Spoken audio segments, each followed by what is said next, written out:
Mercedes stuck with what they knew, and they're planning for next year. Keep things stable. And right now, Mercedes is beating Ferrari. Williams is beating Ferrari too. And people will say that it's because they got DQ'd, but they got DQ'd because of fundamental problems, which tells me that Mercedes and Williams are actually better teams than Ferrari. Ferrari can use the excuse. Ferrari is a worse team because even though they have a faster car, they're making mistakes in setup, which means they don't have the personnel who understand what to do. Before I go, what do you think, Lorato? Then I'll go to Kunle. Yeah. I think Ferrari deserves to be below Mercedes and Williams because they are a worse team overall, engineering-wise also. Because if they can't get their setup right, and if they have this problem with the plank, it means they failed. If this was an engineering exam, they would fail because of that plank issue. I think they're underusing their potential. We all know that they have that potential. They should know that if they're engineers. So that's why right now I believe Ferrari deserves to be. What are they coming in the constructors? Ferrari, yeah. Ferrari, I think they're fourth they're now. Fifth or so. Fifth. Let me bring it up. Yeah.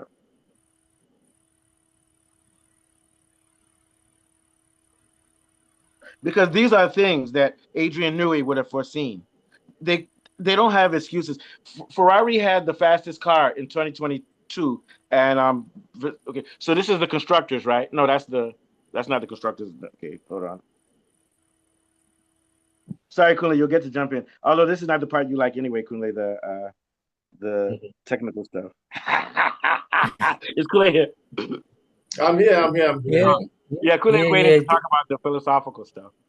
Okay, look, McLaren, Mercedes, Red Bull, Williams.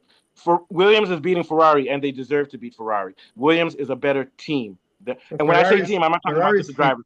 Williams has a better design concept.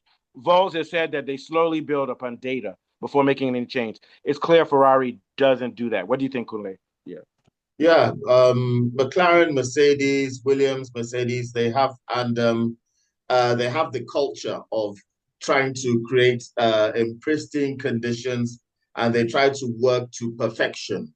Whereas Ferrari tried to work with what they would like to call passion and energy, and that's why they can get a lot of misdirection. So right now they're at a bit of a crossroads. Ferrari, they can either go back to the setup that they'd had done before they decided to mess around with it at the end of last season, but then they're going to be a few weeks behind in making further developments to the car moving forward.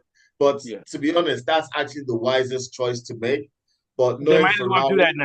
Yeah, they might as well. Knowing Ferrari, they're not going to do that. Yeah, keep more madness on top of the madness, because they seem to be very experimental in their approach. Like I said after the race, there are a lot of that. Not a lot of. I drank some coffee and listened to Italian music. I try this right now. Yeah, they're very subjective, sort of in the way that I describe cars.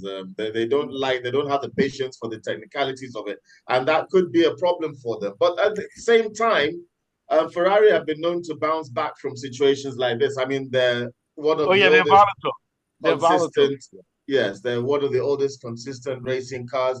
And for that reason, I just believe that they will find a way to get back into it. But I don't think that they're going to finish between 4th and 6th by the end of the season. But the problem with Ferrari is they don't build on what they did the last year. They have one good year. And let's look at this. And then anything can happen the next year. Sorry, Tsunoda's team is even ahead of them now. Red Bull, Honda, RB. This is disgraceful for Ferrari, man. Well, Ferrari can bounce back at any time. But here's the problem. So here's the problem. Ferrari is like a ping pong game. No, like ping pong or they will go up and down. But meanwhile, McLaren and Mercedes will stay stable. So they won't catch them this year. They won't catch them. Well, we should look at something with Ferrari. Whenever they do badly in seasons, they tend to create beautiful road cars. And whenever they do well, they always produce crap road cars for sale. So but that's not good. That's not good news for Lewis Hamilton. So they're probably going to produce some beautiful cars. Yeah. All right. Thank you. That kind of money so thank you for that analysis, Clay. Very good analysis. What are your thoughts? Yeah, they're going to have a good car, but Lewis Hamilton can use his money to buy that after this year when he exits with his 7 titles. What are your thoughts, Paul? Yeah. Also, this is a good year for me because all the teams I hate aren't doing well except for McLaren, but I don't really hate McLaren. Go ahead. I like Verstappen, but McLaren's okay. Go ahead, Falabi. As long as Piastri beats Russell, I'll be happy. I'm just a little worried for Ferrari because if you look at their setup and this skid block and plank thing, it's going to take a redesign, perhaps, for them to get it right. And it may not happen as early as Suzuka. I don't know what they're going to do. They have a triple header. They have a triple header in 2 weeks. You know what they're going to have to do? They're going to have to roll the dice very quickly. And Hamilton was quick to mention the fact that between the sprint and the race, there was a major setup upset that affected his drive. So they are going to have to do something he mentioned quickly. It. He said that, you know what he said? He said that he saw Leclerc doing something and it worked for Leclerc in free practice, so he tried and then he tried it too, but it backfired on him. You can't do that as a driver. Even in the qualifiers, this is why I would say that Hamilton's not on the same level as Schumacher. And it shows that he doesn't have enough interaction with that car to understand it perfectly. That's just what I feel. He's also not used to his teammates. He's also not used to his teammates. Okay, so let's move on because we have several things to cover. So I guess we can say that, to me, the biggest successes of this year are Red Bull Team 2 and Williams. Unfortunately, Sainz has had some bad luck. He's not doing well, but Albon, to me, is the most improved driver of the year. And he's benefiting off of the work that Sainz has brought to that team.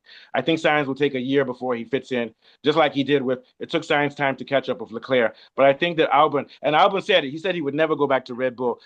Not because he doesn't like Red Bull. He said the car is designed in a radical way, which is too fronty, as Liam Lawson is learning. Albon is on the team he needs. He's on the team that's developed. And as I said earlier, didn't I predict that Williams would be top 5 and supplant? It's still early. It's still early, but right now I'm predicting but Williams I think they've actually exceeded our expectations. Yeah. They've exceeded our expectations. I think Williams will come 5th. Ferrari will probably still come 4th, but if Ferrari's not careful, Ferrari will come 4th or 5th. Williams has exceeded their thing. And Albon right now, we're beginning to see the driver that he really is. He came 5th in qualifying and I'm going to get some of these numbers wrong. He came 5th in Australia, 5th in qualifying and in the finals, 10th in qualifying and 7th in the race. Albon is the biggest winner, and he has talent. He was at the same level as Verstappen earlier, but then they kicked him off the team. Williams is the big winner. Now, Suki's doing fantastic with Red Bull Team 2. Haja did well in qualifying. Tsunoda's doing well. He had bad luck with his front wing driving, but overall, these are the 2 most improved teams. Haas made a comeback too, so we'll see what Haas can do. If Ferrari doesn't get this thing set up, they might see themselves come 6th or 7th if they are not careful. What do you think, Lorato? It's looking tighter and tighter. Actually, I mean, throughout the entire paddock, the entire grid has a chance of. I mean, save for someone like Sauber, who's still struggling. And Alpine is struggling too. Yeah. And Alpine is still struggling. But Haas is looking great with Behrman and Ocon. They did very well this week, both in the points. And they were already sort of like counted out as one of the worst teams in the last race, but it doesn't seem like that's what it's going to be. They're looking like they're bouncing back because the weather conditions are more stable. Racing Bulls are looking great. After also Haja's bounce back from his Australian nightmare, man, if I think Ferrari might find themselves competing with Aston Martin for a position down there at the bottom if they're not careful. Scary, man. With Williams, Haas, and Racing Bulls above them, which only because they're Ferrari has more pace than these guys, but their setup and chaos is just disastrous. And then I